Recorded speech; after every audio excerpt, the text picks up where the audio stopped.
Assalamualaikum warahmatullahi wabarakatuh. Bismillahirrahmanirrahim. Ashhadu an la ilaha illallah wa ashhadu anna Muhammadar Rasulullah. Allahumma salli ala sayyidina Muhammad wa ala ali sayyidina Muhammad. Rabbi shrah li sadri wa yassir li amri wahlul 'uqdatam min lisani yafqahu qawli. Amin. Bismillahirrahmanirrahim. Salam ta'zimku buat para sahabat-sahabatku tercinta dimanapun Anda berada. Semoga kita semua senantiasa di dalam anugerah Allah Subhanahu wa ta'ala. Amin ya rabbal alamin.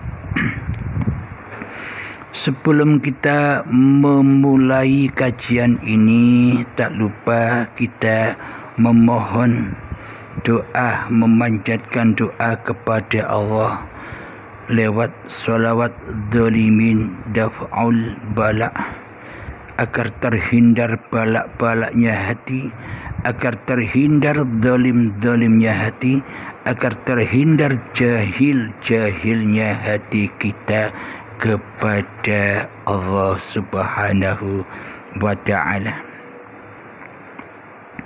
Bismillahirrahmanirrahim. Allahumma salli ala sayyidina Muhammad wa ashghilil zalimin bil zalimin. Allahumma salli ala sayyidina Muhammad wa ashghilil zalimin bil zalimin wa akhrijna min bainihim salimin wa ala alihi wa sahbihi ajma'in. Alhamdulillahi rabbil alamin. Kali ini kita mengadakan suatu tanya jawab dari sahabat kita. Maka kita dengarkan pertanyaannya. Bismillahirrahmanirrahim. Allahumma salli ala sayyidina Muhammadin al-fatihin lima ughliqa wal khatimin lima sabaqa nasiril haqqa bil haqq wal hadi ila siratikal mustaqim sallallahu alaihi wa ala alihi haqqa qadrihi wa miqdarihi al-azim. Saya Haji Sapri dari Seri Aman, Sarawak, ingin hendak mengajukan dua soalan kepada Tuan Guru Syekh Abdul Khalim, yaitu soalan saya yang pertama, apakah hakikatnya hari akhirat? Dan soalan saya yang kedua, apakah hakikatnya hari kebangkitan? Mohon pencerahan daripada Tuan Guru Abdul Khalim supaya dapat memberi sedikit pemahaman kepada saya dan teman-teman yang mengikuti siaran ini. Dengan ini saya mengucapkan ribuan terima kasih dan Assalamualaikum warahmatullahi wabarakatuh. Alhamdulillahirabbil alamin. Pertanyaan Tuan dari Sarawak. Apa yang dimaksud hakikat hari kiamat itu. Jadi hari kiamat menurut mayoritas manusia mengatakan terjadinya besok ketika saat langit dan bumi dihancurkan, dipertemukan dan dihancur leburkan oleh Allah Subhanahu wa ta'ala.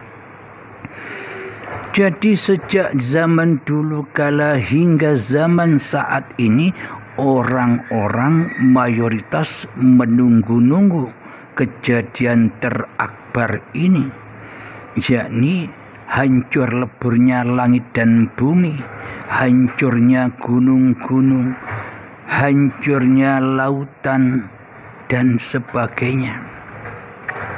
Karena kita selama ini pemahamannya hanya masih syariat saja.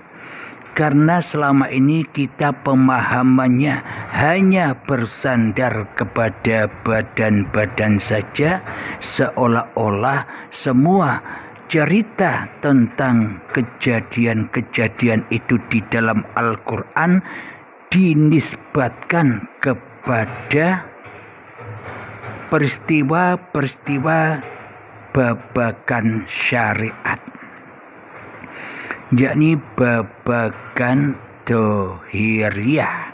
Yang dikatakan kiamat itu babagan dohir.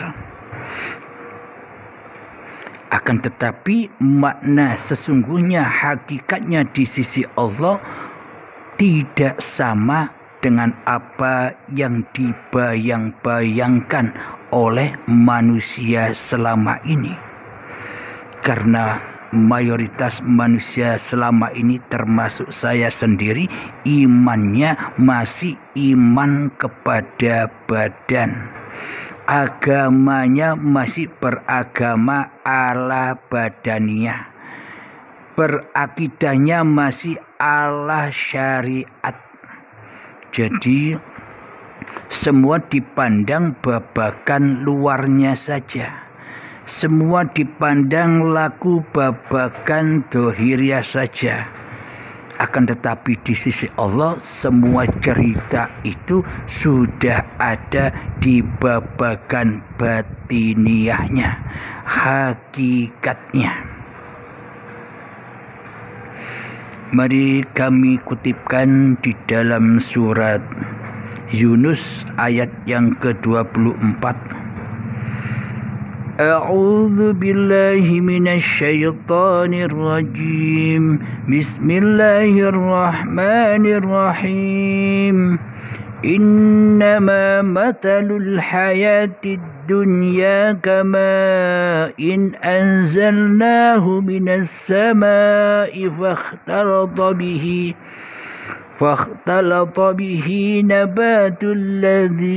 nabatul ardi mimma ya'kulun nas wal an'amu hatta idza akhadatil ardu zukhrufaha wazayyanat wadhanna ahluha annahum qadirun 'alayha ataha amruna laylan aw naharan faj'alnaha hasidan ka'an lam taghna bil ams kadzalika nufassilul ayati liqaumin yatafakkarun. Yang artinya sesungguhnya perumpamaan kehidupan dunia itu seperti air yang kami turunkan dari langit, lalu bercampur karena air itu tanaman-tanaman bumi. Di antaranya ada yang dimakan manusia dan binatang ternak. Sampai apabila bumi itu telah sempurna keindahannya dan berhias pula, dan pemilik penghuninya menduga bahwa mereka pasti kuasa atasnya. Tiba-tiba datanglah kepadanya siksa kami di waktu malam atau siang. Lalu kami jadikan ia laksana tanam-tanaman yang sudah disabit. Seakan-akan belum pernah ada kemarin. Demikianlah kami menjelaskan ayat-ayat kepada orang-orang yang berfikir. Shadaqallahul azim. Jadi inilah tanda-tanda kiamat itu. Saya ulang lagi artinya, sesungguhnya perumpamaan kehidupan dunia itu seperti air kami turunkan dari langit. Perumpamaannya seperti itu. Jadi hakikatnya kehidupan dunia ini yakni dihidupi oleh ma'ul hayat, yakni uripe Allah yang menyentuh, yang mencipta, yang menggerakkan tanah itu hingga menjadi tumbuh-tumbuhan sampai menjadi buah-buahan dimakan oleh manusia, menjadi sel sperma dan sel telur, menjadi gumpalan darah, gumpalan daging, sehingga menjadi janin dan terlahirlah bayi yang suci. Itulah perumpamaan ayat tadi. Lalu bercampur karena air itu tanaman-tanaman bumi. Di antaranya ada yang dimakan manusia dan binatang ternak. Apabila bumi itu telah sempurna keindahannya dan berhias pula, dan pemilik penghuninya menduga bahwa mereka pasti kuasa atasnya. Setelah manusia diciptakan terlahir ke dunia ini sebagai bayi yang suci, maka sempurnalah kejadian manusia. Lalu tiba-tiba ketika detik-detik akil baligh tiba, datanglah kiamat sugro, kiamat yang kecil, yang mana kesucian Allah ternodai oleh Adam yang memakan buah khuldi, yakni bayi yang dulunya tak ada, bayi yang dulunya tak wujud, bayi yang dulunya tak hidup, bayi yang dulunya tak berkuasa ketika masih jadi bayi, kini ketika akil baligh tiba, mulailah bayi mengaku-ngaku bahwa hidup ini hidupku, bahwa badan ini badanku, bahwa semua yang ada di sekelilingku ini hanyalah milikku. Inilah aplikasi dari kiasan-kiasan ayat Allah itu. Jadi inilah yang dimaksud kiamat sugro, kiamat kecil. Jadi sebelumnya Adam ini suci di dalam surga ternodai karena memakan buah yang terlarang, buah khuldi, buah yang tak boleh didekati, malah diaku-akui sebagai miliknya, malah diaku-akui sebagai penguasa di dalamnya. Inilah kiamat sugro, hancurnya langit dan bumi, hancurnya kekuasaan hidup dan badan yang berupa bumi dan badan ini diaku-akui sebagai milik manusianya. Inilah yang dimaksud kiamat sugro, kiamat yang kecil.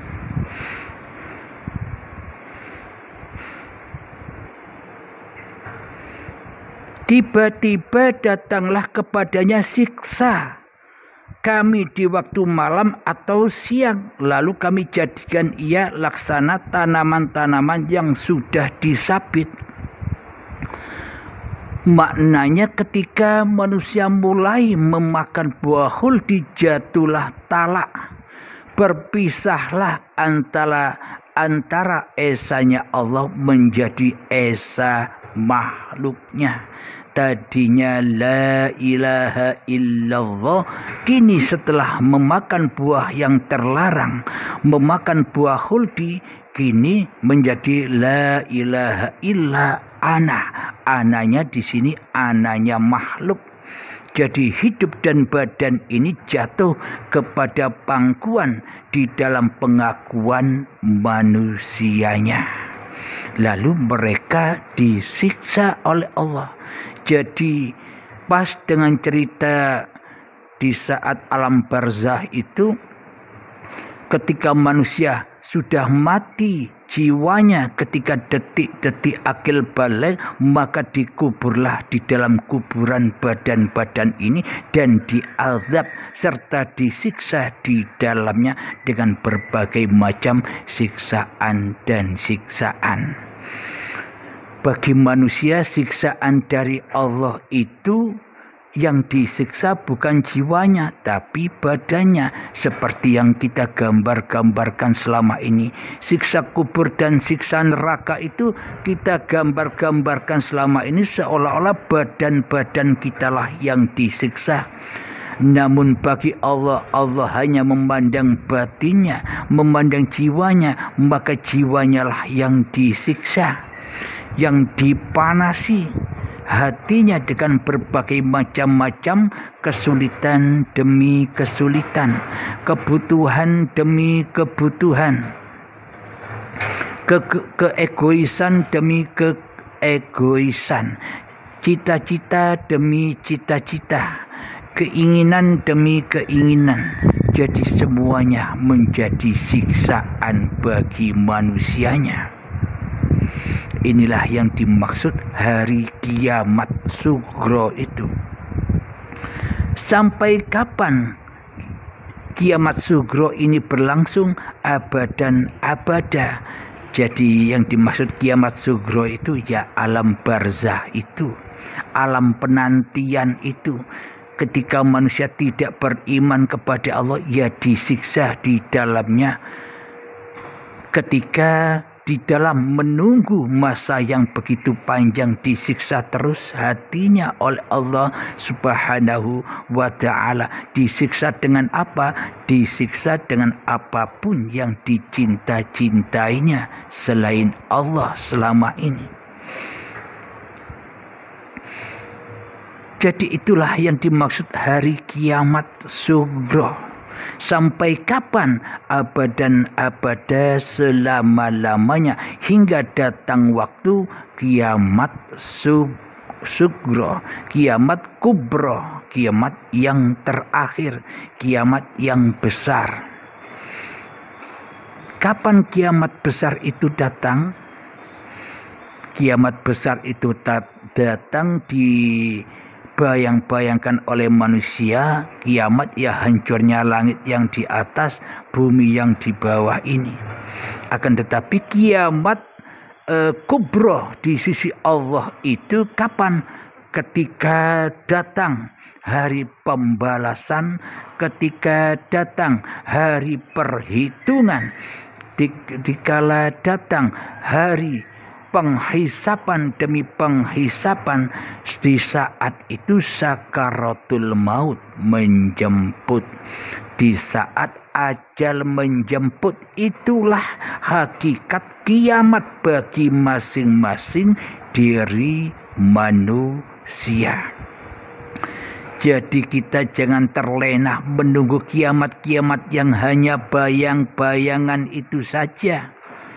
Kiamat runtuhnya langit yang di atas dan hancurnya bumi yang kita injak ini kan selama ini hanya bayang-bayang saja, imajinasi saja, ilusi saja. Akan tetapi selama ini kita terlena dengan kekiamatan diri kita sendiri di hati kita selama ini. Karena setiap diri manusia akan menemui ajal. Karena setiap diri manusia akan bertemu dengan kiamatnya masing-masing, yakni terpisahnya, hancurnya hidup yang diakui sebagai hidup manusianya dan hancurnya badan yang diakui sebagai badan manusianya. Inilah yang dimaksud hancurnya langit atau hidup dan hancurnya bumi atau badan manusia yang selama ini diakuinya. Jadi syakaratul maut itulah tanda-tanda kiamat yang mana di dalamnya terdapat azab yang pedih. Di dalam syakaratul maut itu sakitnya hingga diibaratkan oleh Imam Besar Al-Ghazali seperti kambing disayat hidup-hidup, dipisahkan antara kulit dan dagingnya, dan sakitnya 1000 kalinya. Itulah saking sakitnya azab ketika hari pembalasan, hari perhitungan itu datang, yang mana diperhitungkan kembali hak-hak Allah, dipaksa untuk mengembalikannya. Itulah yang dimaksud kiamat kubro, kiamat terbesar bagi tiap-tiap diri manusia. Akan tetapi bagi manusia yang beriman, maka kiamat itu datangnya lebih awal daripada orang-orang yang tak beriman kepada Allah. Bagi orang-orang yang sudah kembali kepada Allah, kiamat bagi dirinya sudah tiba lebih awal daripada orang-orang yang tidak beriman kepada Allah. Yakni kiamatnya ketika manusia itu mulai berjalan mencari hakikat Tuhan yang menciptakan dirinya dan bertemu dengan baiat.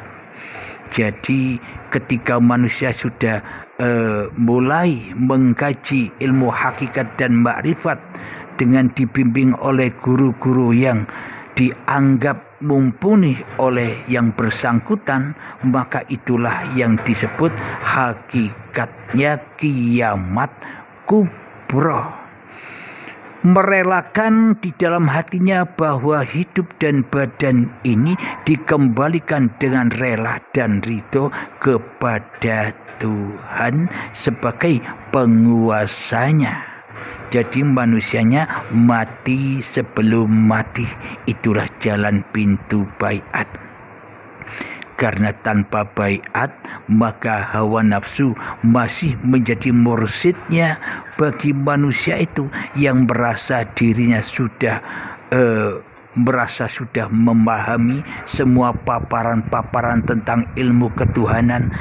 Karena ia sudah merasa faham dengan semua teori-teori yang didengarkannya, hingga di dalam hatinya tidak perlu baiat karena aku sudah paham. Nah, akunya di sini masih akunya hawa nafsu, pasti akan disesatkan oleh hawa nafsu, iblis dan setan, sehingga seolah-olah memahami, akan tetapi di dalamnya dibuat bangga-banggaan, dibuat debat-debatan saja apa yang telah dimengertinya. Akhirnya tidak dapat teraplikasi di dalam hatinya karena masih hawa nafsu yang mentuhani atas kepahamannya. Alhamdulillahirrabbilalamin, itulah hakikat kiamat kubro di sisi Allah, kembalinya hamba kepada Tuhannya. Di dalam firman Allah, ya ayyatuhan nafsul mutmainnah, wahai jiwa-jiwa yang tenang. Bagaimana supaya kita bisa kembali kepada Allah? Bagaimana supaya hati kita bisa tenang? Bila hati kita bisa tenang, berarti setelah tercukupi semua kebutuhan-kebutuhan yang kita butuhkan selama ini. Maka jika terpenuhi semua kebutuhan-kebutuhan yang kita butuhkan, maka tenanglah hati kita. Bagaimana supaya itu menjadikan hati kita tenang?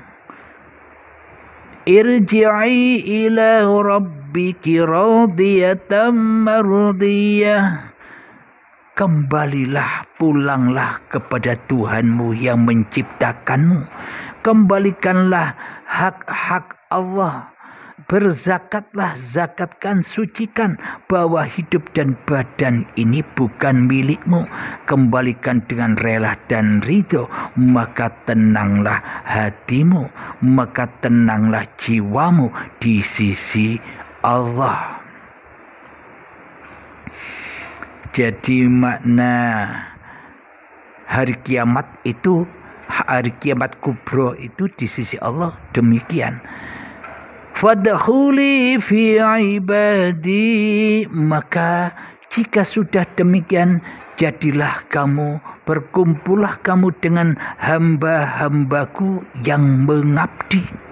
Wadkhuli jannati, dan masuklah ke dalam surgaku. Itulah hakikat kiamat itu.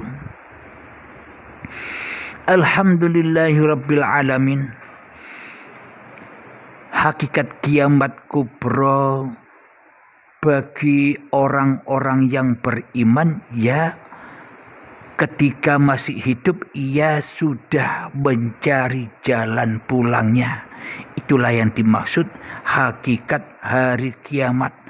Jadi ketika masih hidup ia perhatian dengan nasib jiwanya agar kembali kepada Allah.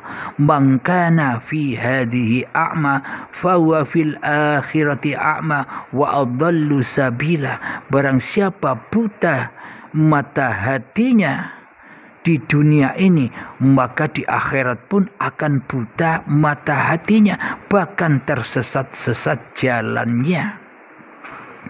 Inilah bagi orang-orang yang selama hidupnya mengindahkan, tidak menghiraukan babakan iman di hatinya.